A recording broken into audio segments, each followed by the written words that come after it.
Hello friends, welcome to ISS platform. आज है 18th of August and 18th of August के करेंगे हम current affair from the Hindu, Indian Express और PIB.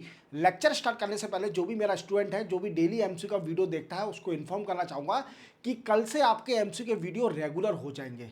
क्यों? अभी 3-4 दिन से वीडियो इसलिए नहीं आ रहे थे क्योंकि अभी फेस्टिवल का टाइम चल रहा था और ऐसी कोई न्यूज़ नहीं आ रही थी जिसके एमसीक्यू बनाए जाए, क्योंकि अधिकतर तो न्यूज़ में करंट अफेयर के डिटेल वाले वीडियो में करा रहा था, तो उनके एमसीक्यू बनाने से कोई मतलब नहीं है। अब मैं कंटिन्यू कर दूंगा आपके कल से एमसीक्यू के वीडियो, तो आप बेफिक्र रहिए, कल से आपके वीडियो रेगुलर हो जाएंगे। चलते हैं, देखते हैं। ये वीडियो 12 बजे आता है, याद रखना, वेरी वेरी इंपॉर्टेंट। 12 बजे इसको जरूर देखा करो, इससे आपकी नॉलेज एक्सपांड होगी, नॉलेज एक्सपांड होगी, इवन आपकी बियॉन्ड योर थिंकिंग होगी, जिससे आप ज्यादा सोच सको। क्लियर? देखते हैं। देखो, पहले पर पढ़ेंगे CP Radhakrishnan chosen for vice president candidate. देखो, अभी जैसे एनडीए गवर्नमेंट है, उसने सीपी राधाकृष्णन, जो कि महाराष्ट्र के अभी एट प्रेजेंट गवर्नर है, इनको चूज कर लिया है for a vice president candidate. अब कौन सी प्रोसेस होती है इलेक्शन की, कौन से आर्टिकल रिलेट करते हैं वाइस प्रेसिडेंट से, वो मैं आपको डिटेल में समझाऊंगा।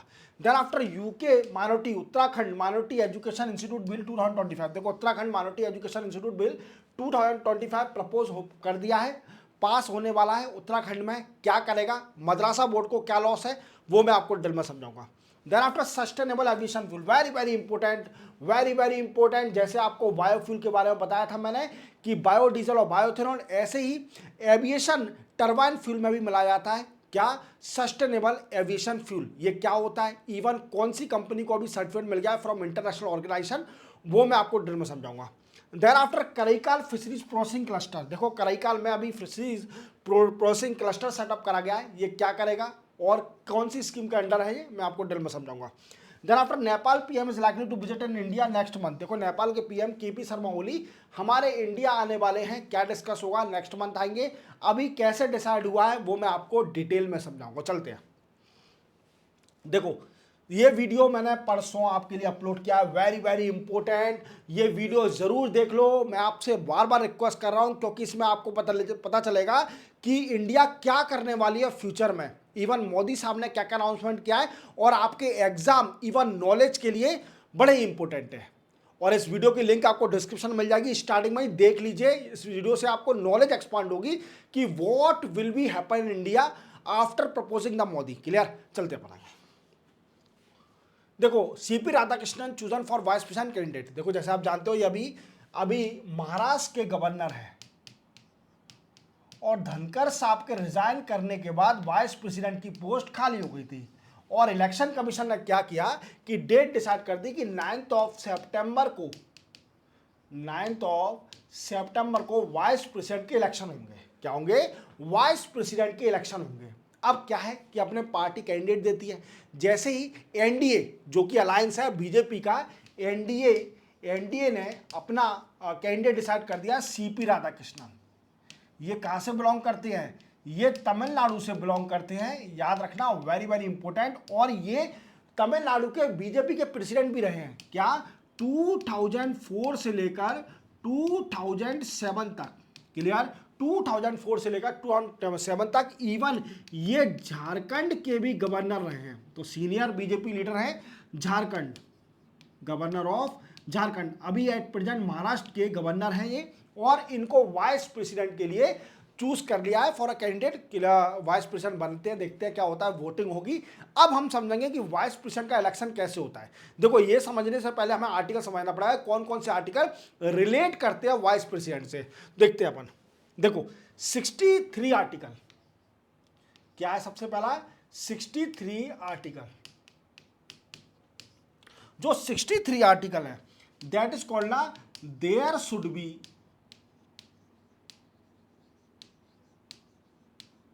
Vice president of India. क्या बोला? आर्टिकल 63 क्या कहता है कि वाइस प्रेसिडेंट होगा इंडिया के अंदर, एक पोस्ट होती है। क्लियर? आर्टिकल 64, आर्टिकल 64 कहता है vice president as ex officio chairman of Rajya Sabha. क्या होता है कि राज्यसभा का चेयरमैन होता है वाइस प्रेसिडेंट। जैसे आप जानते हो कि वाइस प्रेसिडेंट पर दो ही बार काम होते हैं, एक तो राज्यसभा को प्रिसाइड करना, जैसे स्पीकर लोकसभा को करता है वैसे ही वाइस प्रेसिडेंट राज्यसभा को प्रिसाइड करता है। दूसरा काम क्या होता है, दूसरा काम होता है जब प्रेसिडेंट लीव पर हो या रिजाइन कर दिया हो तो ये वाइस प्रेसिडेंट प्रेसिडेंट की पोस्ट को होल्ड करता है। क्लियर, जो कि आर्टिकल नंबर 65 में दिया है, दैट वाइस प्रेसिडेंट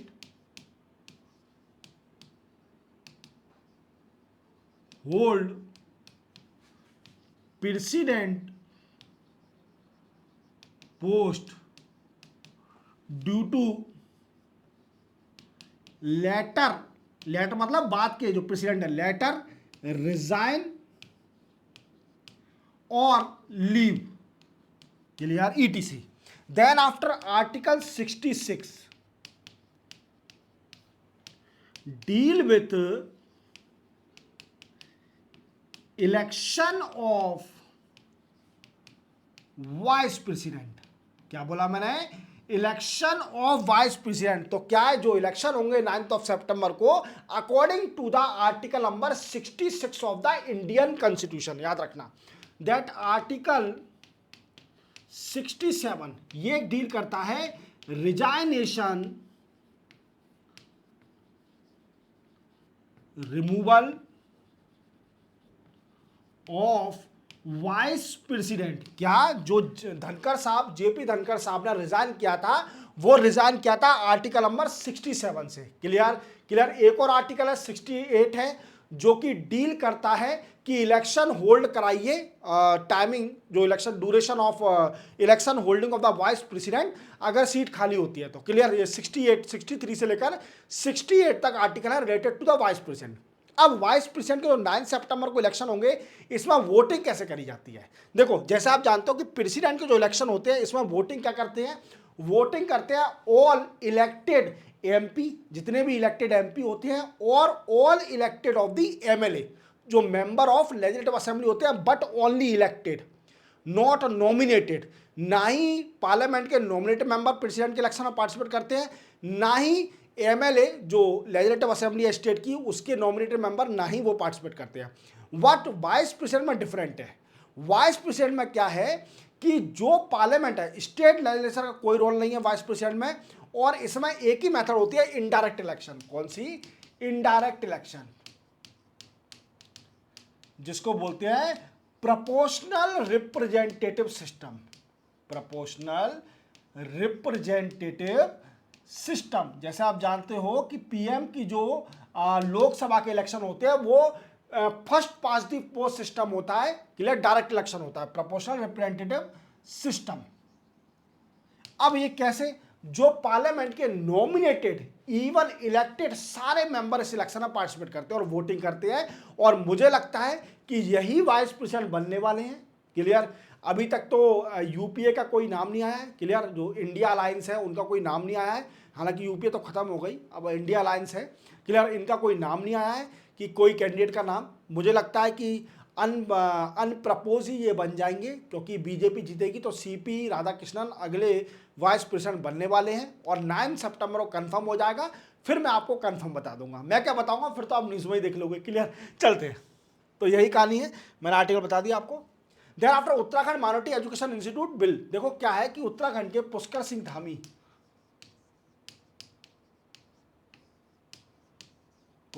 धामी ये सीएम है, इन्होंने क्या किया, एक बिल पास करने वाले हैं, Uttarakhand minority education institute bill 2025। इसका मेन मोटिव है कि क्या करना, जो मद्रासा बोर्ड है, इनकी जो पावर, इन पर जो पावर है, we can say use amount पर जो पावर लेके रखे हैं, इन सभी को इरोड करना। क्यों करना, वी कैन से इरोड करना और पावर को रिड्यूस करना, कि ये अपनी मोनोपोली ना बनाए मद्रासा एजुकेशन इंस्टीट्यूट के अंदर। तो सबसे पहला रूल है इनका कि जितने भी मद्रासा बोर्ड हैं, इन सभी के जितने भी कानून हैं, जैसे UK madrasa board education bill 2016 में आया था उसको रिपेल करना। इवन एक non government Arabic and Persian bill भी है जो 2019 में आया था उत्तराखंड के अंदर, उसको भी रिपेल करना, उसको भी खत्म करना, और मद्रासा बोर्ड को भी रिपेल करना, वीकेंड से पावर को रिड्यूस करना, इसका मेन मोटिव है। दूसरा मेन मोटिव है कि एक्सटेंड, क्या करना, extend the education institute to other minority community, other minority community then other than Muslim. देखो जैसे आप जानते हो कि उत्तराखंड में क्या है, जो मुस्लिम बोर्ड है वो मद्रासा पर पूरा कंट्रोल करा है और मुस्लिम कम्युनिटी को एजुकेशन दे रहा है। बट क्या है, उत्तराखंड के अंदर ऐसा तो नहीं, हमारे इंडिया में कई सारी माइनॉरिटी भी रहती हैं, तो और दूसरी माइनॉरिटी को भी प्रमोट करने के लिए, उनके एजुकेशन इंस्टीट्यूट को एनहांस करने के लिए ये बिल मैंडेटरी है उत्तराखंड में पास होना। क्लियर, ये इसका मेन मोटिव है कि जो मद्रासा बोर्ड है और जो मुस्लिम कम्युनिटी को एजुकेशन दे रहा है, इसके अलावा और भी माइनॉरिटी उत्तराखंड में उनको भी एजुकेशन प्रोवाइड करना। क्लियर, तो दो आपको बता दिए मैंने, 2 पॉइंट। पहला पॉइंट क्या है कि जो मद्रासा बोर्ड है उसको रिपेल करना, उसके रूल एंड रेगुलेशन है, गाइडलाइन है, उस सभी को खत्म करना। क्लियर, दूसरा मैंने बताया कि जो Uttarakhand madrasa education institute bill 2016 में आया था उसको खत्म करना। इवन जो non government Arabic and Persian bill है 2019 में जो आया था, इसको भी खत्म करना। क्लियर, तो नया बिल आएगा, नए बिल से क्या होगा कि दूसरे माइनॉरिटी को भी एजुकेशन मिल सकेगी अदर देन मुस्लिम। क्लियर, अब क्या था, एट प्रेजेंट क्या है, अगर एट प्रेजेंट की बात की जाए तो एट प्रेजेंट क्या है, देखो एट प्रेजेंट क्या है, मद्रासा बोर्ड जो है, मद्रासा बोर्ड ये डिसाइड करता है, क्या डिसाइड करता है अभी, syllabus, guideline, conduct examination and even inspect education institute not comply with rule and regulation of madrasas board. क्या बोला मैंने कि जो मद्रासा बोर्ड है वो सिलेबस डिसाइड करता है, मद्रासा के गाइडलाइन देता है, एग्जामिनेशन कंडक्ट कराता है, इवन जो मद्रासा फॉलो नहीं कर रही हैं रूल एंड रेगुलेशन को, जो मद्रासा बोर्ड के हैं, उन सभी को इंस्पेक्ट भी करता है, टाइम टाइम पर उनको चेक भी करेगा कि ये रूल एंड रेगुलेशन को फॉलो कर रहे हैं कि नहीं कर रहे हैं। क्लियर, बट ये बिल ने कुछ अलग ही कर दिया, ये सारी पावर खत्म कर दी। इवन ये मद्रासा बोर्ड जो करती थी पूरा काम, इसके लिए कमेटी सेटअप करती थी, क्या करती थी, एक कमेटी सेटअप करती थी कंप्राइज ऑफ 13 मेंबर। क्या 13 मेंबर होते थे, बट इस नए बिल ने इसको खत्म कर दिया, इनकी पावर खत्म कर दी और बोल दिया कि हम ऐसा नहीं होने देंगे, मद्रासा बोर्ड की पावर खत्म करिए, क्योंकि ये मुस्लिम को ही प्रमोट कर रहे हैं और दूसरे माइनॉरिटी भी है उत्तराखंड के अंदर, उनको भी एजुकेशन प्रोवाइड करना चाहिए। इवन एंड उसमें एक और बिल है जो गुरुमुखी, क्या है, जो स्क्रिप्ट है गुरुमुखी भी सिखाई जाएगी, गुरुमुखी और पालिनी, क्या है, पालिनी एक जो स्क्रिप्ट है, लैंग्वेज है, इनको भी सिखाया जाएगा इस बिल के जरिए from education institute from next year of 1 जुलाई से इस एजुकेशन जो माइनॉरिटी एजुकेशन इंस्टीट्यूट है उसमें गुरुमुखी और पलनी लैंग्वेज को भी सिखाया जाएगा। समझे मेरी बात को, समझे, तो यही है मद्रासा बोर्ड की पावर को कम करना। इवन मद्रासा के जो मौलवी हैं वो उनका कहना क्या है, ये कह रहे हैं कि it violate the fundamental right of the minority education institute that provide under article number 25, 26 and 30। Clear, इनका ये कहना है मद्रासा बोर्ड वालों का। तो वो अलग कहानी है, बिल पास होगा जब देखते हैं, कुछ होता है चेंजेस तो बताऊंगा मैं आपको। सस्टेनेबल एविएशन फ्यूल, देखो जैसे आप जानते हो कि बायोफ्यूल तो आपने सुना होगा कई बार, क्योंकि इथेनॉल और बायोडीजल, इसकी ब्लेंडिंग तो आपने कई बार सुनी होगी। क्लियर, हमारे इंडिया में अभी इथेनॉल 20% ब्लेंड किया जाता है पेट्रोल में। क्लियर, बट टारगेट 2030 का था, बट हमने 2025 में इसको अचीव कर दिया 20% इथेनॉल ब्लेंड। इवन मैंने अभी आपको कुछ टाइम पहले पढ़ाया भी था इसके बारे में, जो ब्राज़ील की मॉडल को एडॉप्ट करने के ऊपर कि हमें एडॉप्ट करना है। हालांकि देख सकते हैं आप 4 या 5 दिन पुरानी वीडियो हुआ, उसमें इमेज भी थंबनेल में दिया हुआ है, मैंने बताया ब्राज़ील के कौन से मॉडल को हमें अडॉप्ट करना चाहिए। अब इवन सिंपल लैंग्वेज में समझाया। अब क्या है कि हमारे इंडिया की एक कंपनी है, क्या नाम है, Indian oil corporation, Indian oil corporation IOC। अब ये क्या कर रही है, अपना एक प्लांट बना रही है। कहां पर, पानीपत में। पानीपत में क्या, हरियाणा जो है, तो वहां पर क्या होगा कि सस्टेनेबल एविएशन फ्यूल बनाया जाएगा। क्या बनाया जाएगा, SAF बनाया जाएगा। इवन इसको इंटरनेशनल सर्टिफिकेट भी मिल गया है, किससे, ISCC कॉर्सिया, इससे सर्टिफिकेट भी मिल चुका है इसको, इवन इंटरनेशनल सर्टिफिकेट भी मिल चुका है। अब ये सस्टेनेबल एविएशन फ्यूल बनाएगी। बट सस्टेनेबल एविएशन फ्यूल होता क्या है, देखो, सस्टेनेबल एविएशन फ्यूल जे एक biofuel, it is a biofuel that blended with aviation turbine fuel. क्या, किसमें अपन ब्लेंड करते हैं, ATF। और ATF किसमें यूज करा जाता है, फ्यूल, ये जितने भी फ्लाइट उड़ती है, जैसे आप फ्लाइट में जाते हो तो हमारे बेस में डीजल और पेट्रोल नहीं डलता है, ATF डलता है, एविएशन टर्बाइन फ्यूल डलता है। और इसी को हमें और कार्बन ऑफसेटिंग करने, रिडक्शन करने कार्बन, क्योंकि क्या है कि देखो जमीन पे तो हो ही रहे कार्बन कि, बट आसमान पे भी कार्बन फैल रहा है इनके एविएशन टर्बाइन फ्यूल के कारण। तो क्या है कि अगर ब्लेंडिंग करते हैं तो कार्बन रिडक्शन हो जाएगा, क्लियर, स्काई में भी। तो इसी को देखते हुए क्या है कि अभी इंडियन ऑयल कॉरपोरेशन पहली कंपनी बन गई हमारे इंडिया की, जिसको सर्टिफिकेट मिल गया है फ्रॉम ISCC कॉर्सिया से कि वो सस्टेनेबल एविएशन फ्यूल बनाए।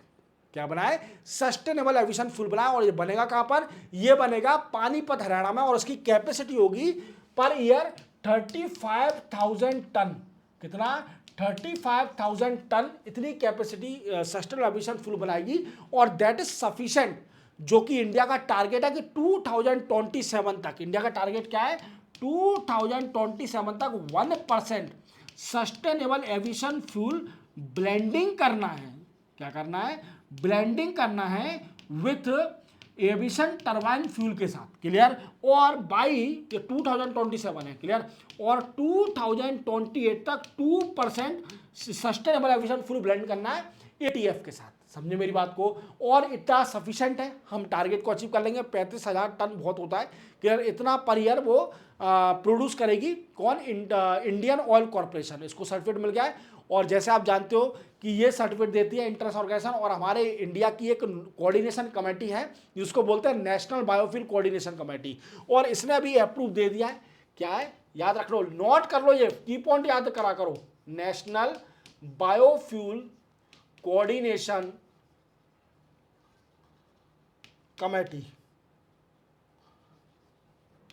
नेशनल बायोफ्यूल कोऑर्डिनेशन कमेटी, इसने भी अप्रूवल दे दिया है। और इसी के साथ अब इंडिया में भी सस्टेनेबल बायोफ्यूल बनाया जाएगा, सस्टेनेबल एविएशन फ्यूल बनाया जाएगा। और अगर देखा जाए तो एक कंपनी है एयरबस, आपको याद हो शायद, एयरबस फ्लाइट बनाती है, एयरबस कंपनी। और एयरबस ने जो एरोप्लेन बनाती है, इसने क्लेम किया है कि मेरे जितने भी एयरक्राफ्ट हैं वो कैपेबल हैं कि 50% sustainable aviation fuel, blended fuel पर भी चल सकते हैं, इन्होंने क्लेम किया है।